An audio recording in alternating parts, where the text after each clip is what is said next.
Bueno, continuamos con el desarrollo de los temas de la materia. Si bien en este video me toca desarrollar lo que son algunos temas importantes de la unidad número 2, hay un punto que me quedó pendiente de la unidad número 1.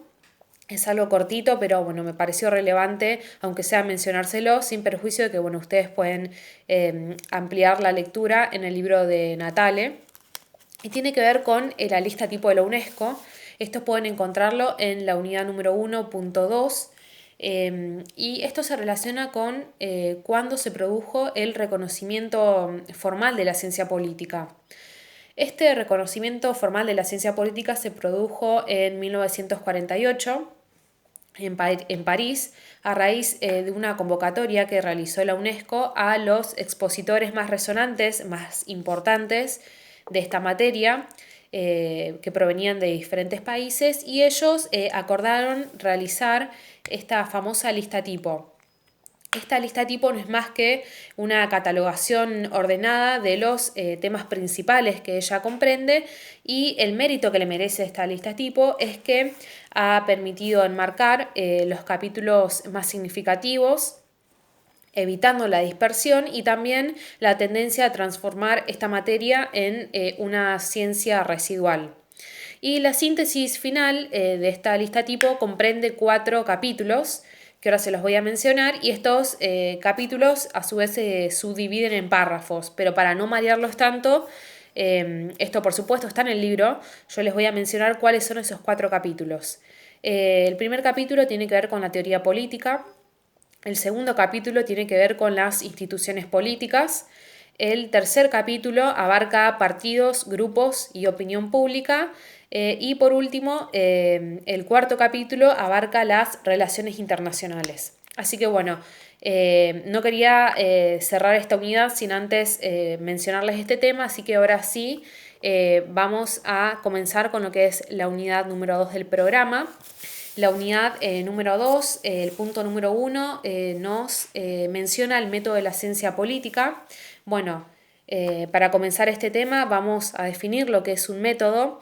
Alberto Natale lo define como el camino ordenado y sistemático que se sigue para aprender cabalmente el objeto que se investiga. En este sentido, hay que hacer una diferencia en lo que es el método y las técnicas de la observación. En primer lugar, el método, lo que persigue es el encuadramiento de los hechos que han de ser verificados, mientras que las técnicas de la investigación tienen que ver con las distintas maneras de llevar adelante una determinada investigación que se busca. También un tema muy importante de esta bolilla tiene que ver con el método de los fundadores, y estos son aspectos metodológicos, muy trascendentes de los principales expositores de nuestra disciplina. Por supuesto debemos comenzar con Aristóteles. Yo lo que les voy a contar ahora les va a parecer bastante familiar porque bueno, lo repetí un poco en lo que es la unidad número 1. Recuerden que yo les comenté que Aristóteles tiene el mérito trascendente de haber empleado por primera vez el método de la observación. Sobre la base de las 158 constituciones griegas, él nos va a describir lo que es el Estado helénico. Esto también lo va a diferenciar de lo que sostuvo Platón, porque Platón había levantado construcciones ideales carentes de toda posibilidad de verificación empírica, es decir, utopías. En cambio, Aristóteles observó directamente la realidad que lo rodeaba y lo describió. Sin embargo, en última instancia, Aristóteles, si bien él introdujo este método de la observación, no lo hizo en forma pura porque en última instancia hizo jugar o introducir elementos morales. ¿Por qué? Porque él al formular recomendaciones a lo que él considera que es un buen gobierno, entonces ahí está introduciendo lo que es una valoración ética que es carente de apreciación científica. Otro expositor muy resonante es Maquiavelo, que su método es exclusivamente objetivo, ya que él observa los hechos y luego los describe, pero él se va a despojar de todo tipo de valoración ética. ¿Por qué? Porque a lo que él le interesa es cómo es el gobierno, no le interesa cómo debe ser el gobierno. Y esto lo sostiene en sus dos obras fundamentales, que fueron, bueno, El Príncipe, por supuesto, y la otra obra es el discurso sobre la primera década de Tito Livio. Para establecer una pequeña diferenciación entre lo que sostuvo Aristóteles y Maquiavelo, podemos decir que Aristóteles había estudiado la realidad actual de esas ciudades griegas, en cambio Maquiavelo se remonta más que nada a la historia. Entonces podemos decir que el método de Maquiavelo es objetivo y a la vez también es histórico. Luego tenemos también a otro expositor que es Montesquieu, que él desarrolla el método de la observación, pero lo hace muchísimo más extendido que sus antecesores, le da una base no solo temporal, sino también territorial, proyectando su verificación en el espacio geográfico. Si bien hay algunos autores que dudan sobre el alcance metodológico en su obra más importante, que es El espíritu de las leyes, porque él también formula opiniones o hace en realidad referencias a lo que él considera como lo más eficiente a los fines del buen gobierno. Sin embargo, Duverger sostiene que en la investigación se puede distinguir perfectamente en lo que son las opiniones personales de este escritor y sus observaciones que buscan imparcialidad. Entonces es este último aspecto, es decir, el de la observación de Montesquieu, que donde la obra tiene un valor metodológico bastante importante. Un cuarto autor es Alexis de Tocqueville, que profundiza mucho más el método de la observación de sus antecesores y también le da bases sistemáticas. Él tiene una obra muy importante que es La democracia en América, que es una descripción fiel y exacta de la política norteamericana de la primera mitad del siglo XIX. Alexis de Tocqueville, él lo que hizo es ir directamente a las fuentes de información para nutrirse en ellas de conocimientos objetivos. Podríamos mencionar a las encuestas y a las entrevistas como aquellas que formaron una parte muy importante a lo largo de todo su trabajo. Además, también me olvidé de comentarles que en su obra Tocqueville también anticipa la búsqueda del método de investigación según los tipos que él luego va a desarrollar Weber y que también Jelinek va a trasladarlo a la ciencia jurídica, que estos tipos ahora yo después se los voy a explicar. También tenemos a Carlos Marx, quien formula un replanteo de la metodología que hasta ese momento se había empleado en cuanto al análisis de los problemas políticos. Él lo que hace es introducir una nueva cosmovisión, una nueva filosofía, una nueva historia, una nueva economía totalmente diferentes de las que le habían antecedido. Pero lo importante acá de destacar de Marx es que él no hace un nuevo planteo de la metodología de la ciencia política, sino que directamente formula uno diferente. Ahora vamos con otro punto de la unidad número 2 que tiene que ver con las técnicas de la observación. Esto tiene que ver con que la realidad puede ser captada a través de distintos medios. Estos medios pueden ser directos o indirectos. Los medios directos son los que resultan del contacto inmediato del investigador con el material que va a ser analizado, mientras que los indirectos son los que surgen del conocimiento que se obtiene a través de las fuentes mediatas, es decir, de las fuentes secundarias. A su vez, la observación directa se subdivide en extensiva e intensiva. La observación directa extensiva surge captando un amplio espectro de hechos y la consecuencia es el carácter extendido de la investigación y como ejemplos podemos mencionar a los muestreos y a las encuestas. Por el otro lado, ocurre lo contrario en lo que es la observación directa intensiva porque lo que supone es una reducida dimensión en el campo de análisis y como ejemplos podemos mencionar a los tests, las entrevistas y también a los interrogatorios. Otro punto importante de la materia tiene que ver con el desarrollo de la investigación, con las distintas etapas que abarcan todo este desarrollo. Hay 3 etapas importantes a la hora de llevar a cabo una investigación determinada. La primera tiene que ver con la formulación de una hipótesis. Esta formulación de la hipótesis acarrea una importante carga de subjetividad.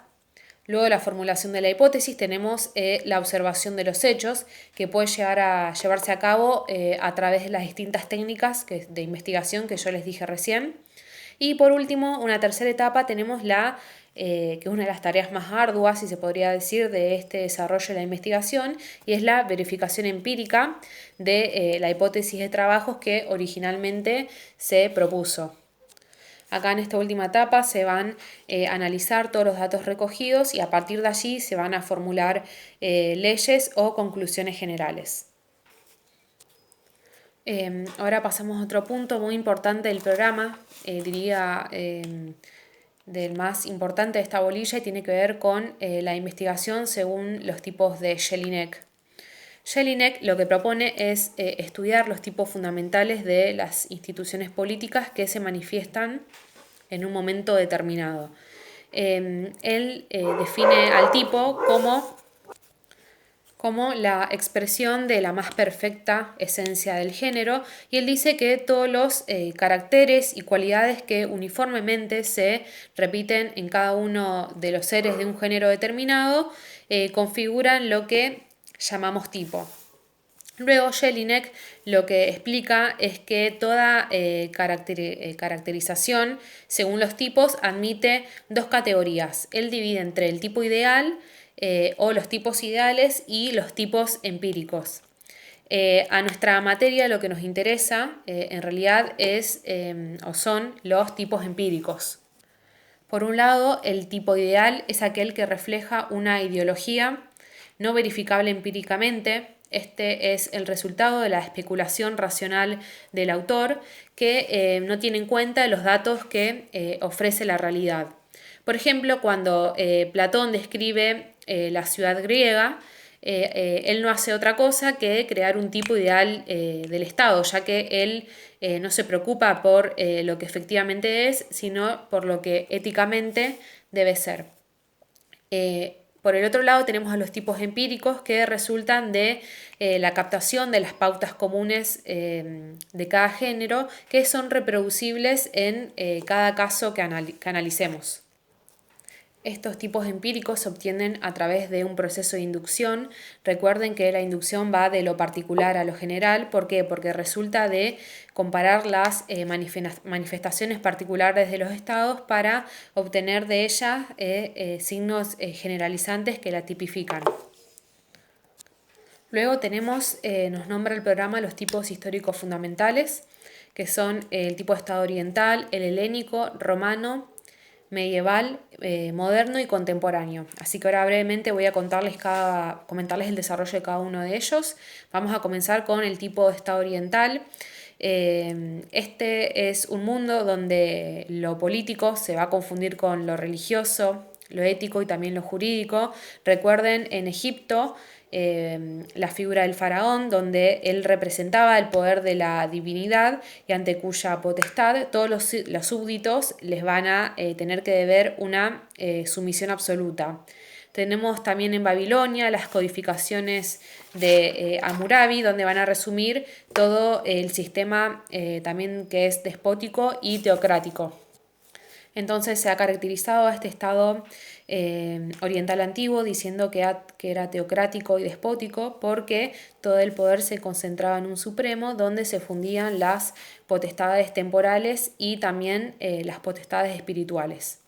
Luego pasamos al tipo de estado helénico, donde hay que tener presente que aquí que la idea de soberanía no va a ser o no va a aparecer sino hasta entrando el medioevo.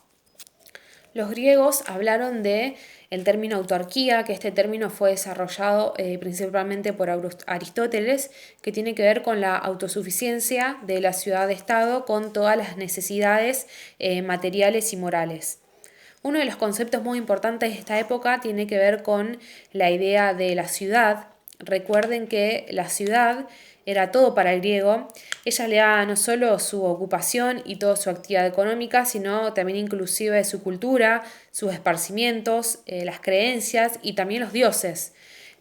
Toda la vida comunal en esa época estuvo muy influida o fuertemente influida por los dioses, quienes representaban grandes guías o permanentes guías en la función de gobierno, y también se consideraba que fuera de la ciudad estábamos en un ámbito de extraterritorialidad o de extranjería. Hay otro concepto muy importante en esta época que es, tiene que ver con la idea de la libertad, y uno de los aportes más interesantes que Grecia va a dejar también en los años posteriores. Ellos tuvieron una idea muy clara o una distinción bastante clara en lo que es los hombres libres o el hombre libre y también el esclavo. Para ellos, ser libre significaba tener derecho a participar en lo que es la elección de los gobernantes, y también el griego se decía que era libre cuando participaba básicamente en la creación de la voluntad estatal. Esto también tiene una importancia en Atenas, donde había una institución muy típica que era la asamblea y que se manifestaba como una forma clásica de la democracia directa. Tengan presente que el ciudadano ateniense se reunía en la polis y también intervenía en la elección de los magistrados y también tomaba decisiones fundamentales referidas a la polis. A diferencia también del hombre contemporáneo, esto vamos a hacer una salvedad o una comparación, donde el concepto de libertad, por supuesto que va a ser muchísimo más amplio que el griego y donde no se agotaba este concepto de libertad en la época contemporánea, no se agota solamente en la elección o en la participación de la voluntad estatal. También es importante otro concepto interesante que tiene que ver con que los derechos de los ciudadanos, si bien existieron derechos para los ciudadanos, ellos no van a tener la trascendencia o el reconocimiento que tienen en el mundo moderno o incluso también en el mundo contemporáneo. Por ejemplo, en el mundo moderno se va mucho más allá de lo que es el derecho positivo, ya que hay principios fundamentales que son reconocidos universalmente. En cambio, en el griego, los griegos no tenían, o mejor dicho, sí tenían derechos subjetivos, pero no iban más allá de lo que establecía o de lo que la norma positiva disponía. También otro elemento muy presente acá tiene que ver con la esclavitud, es uno de los elementos típicos también de los griegos. Si bien se la estudió y se la analizó esta institución de la esclavitud, lo realmente interesante o cuestionable, si se podría decir, es que nunca se la cuestionó a esta figura. Se criticaron mucho sus abusos, pero no la institución en sí. Sí, incluso también hay muchas escuelas filosóficas que no intentaron absoluto en tratar este tema y llevarlo a un plano político. Otro rasgo típico tiene que ver con la ley. Acá, en esta época, hay un sentimiento generalizado al reconocimiento y al acatamiento de todo lo que es el orden jurídico. Incluso hay una célebre frase de Heródoto, él dice que no tenemos más amo que la ley. Entonces, la convicción, de que no hay nada más perfecto que un sistema legal escrito y definido, incluso por encima de las normas constitucionarias y también de las normas jurisprudenciales, esto llevó a los griegos a desarrollar un sistema de derecho fijo que era desconocido hasta ese momento y que también va a tener una gran influencia en los años posteriores. Luego tenemos también que, muy similar con este tipo de Estado helénico, tenemos el tipo de Estado romano. Acá los caracteres que señalé que estaban presentes en Grecia pueden ser reproducibles en Roma. Tenemos la ciudad-estado, la esclavitud, como yo les dije, el concepto de libertad, el concepto de ley. Van a ser recibidas por los romanos, pero acá también hay un concepto esencial que no se había tenido en cuenta antes y tiene que ver con la idea de imperio y su influencia que va a perpetuar incluso durante muchos siglos después. También hay un concepto fundamental que tiene que ver con la idea del derecho natural y que va a tener amplia también fundamentación a través de Cicerón. Luego tenemos el tipo de Estado medieval. Acá el poder va a estar repartido entre distintos tenedores que se van a disputar entre sí constantemente la primacía.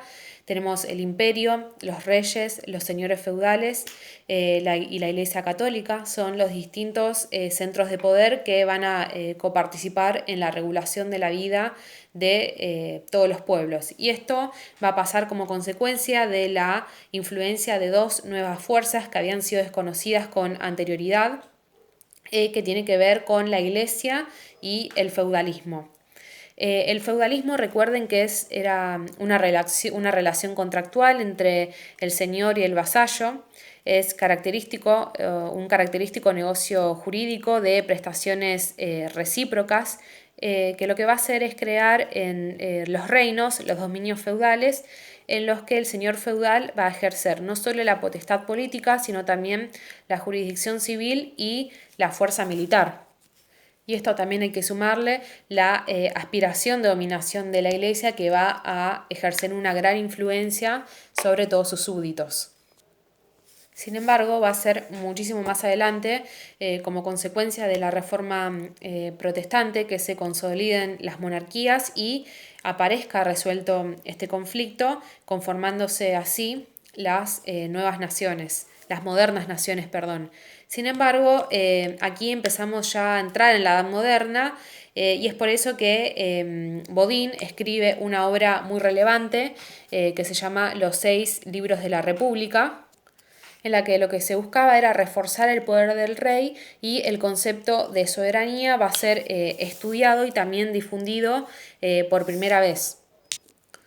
Luego pasamos al tipo de Estado moderno, donde el Renacimiento y la Reforma constituyen el final de una época y el comienzo de otra. El Renacimiento es esencialmente antropocéntrico, donde se replantea la posición del hombre frente al Estado, y por el otro lado la Reforma va a consolidar las monarquías y al amparo de lo que son las iglesias nacionales. Lo cierto es que el siglo XVI va a ser el siglo de la afirmación de las monarquías absolutas frente a los principados feudales. En esta época la monarquía absoluta proclamaba su origen divino. A su vez, esta monarquía era hereditaria, y por último también estas monarquías eran al mismo tiempo absolutas, porque en el rey se concentraba todos los poderes y bueno, en síntesis podemos decir que estas monarquías eran absolutas, de origen divino y hereditarias. Y este va a ser todo el sistema que va a caracterizar a Europa en los siglos XVI, XVII y XVIII. Finalmente tenemos el último tipo, que es el tipo de Estado contemporáneo, caracterizado por las democracias pluralistas y también por las autocracias socialistas. Acá la Revolución Norteamericana y también la Revolución Francesa van a señalar el comienzo nítido y claro de una nueva era. Acá hay autores de renombre que hicieron sus aportes muy significativos, como Rousseau, Montesquieu y Locke. Se podría decir que son los padres espirituales de todo este proceso, y también hay dos principios esenciales del Estado democrático liberal contemporáneo, que tiene que ver con los principios de la democracia y la libertad.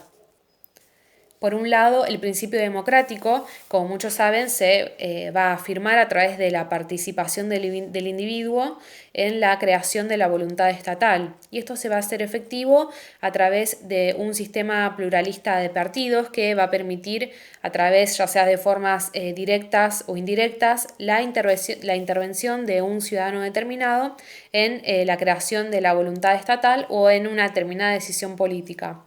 También otro principio muy importante que yo les dije tiene que ver con la idea de libertad, donde aquí surge la necesidad de asegurar un sistema jurídico de protección también y de garantía de los derechos fundamentales de la persona.